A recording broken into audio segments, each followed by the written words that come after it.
الحمدللہ سب سے اچھی خوشی کی بات یہ ہے کہ ان کی بیماری کی تشخیص ہو گئی ہے، جس بیماری کا نام ایکیوٹ ITP ہے۔ یہ عموماً چھوٹے بچوں کو ہوتا ہے، اور لیکن یہ ہے کہ بڑی عمر میں بھی لوگوں کو ہو جاتا ہے۔ اچھا،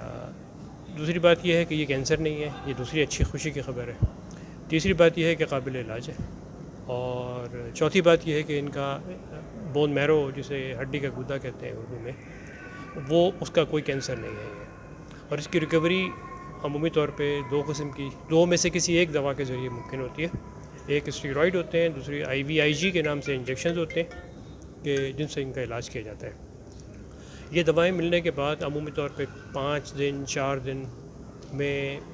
پلیٹلیٹ کی ریکوری شروع ہو جاتی ہے، اور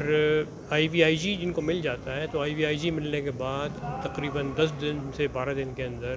ان کی پلیٹلیٹ جو ہے آلموسٹ نارمل ہو جاتے ہیں۔ اچھا، اس کے بعد کوئی ایک ایسی ہمیں گولیوں کی شکل میں ایک ایسی دوا دینی پڑتی ہے کہ جو تقریباً 6 مہینے سے لے کے 1 سال مستقل کھانی پڑتی ہے، تاکہ پلیٹلیٹ جو ہے وہ سیف لمٹ میں رہیں۔ اور جب ایک دفعہ سیف لمٹ میں آ جاتے ہیں تو انسان ہر قسم کے اپنے روزمرہ کے کام کرنے کے قابل ہو جاتا ہے، اور قابل رہتا ہے، اور سارے جو خطرات ہوتے ہیں اس کو بلیڈنگ کے، ان میں نمایاں کمی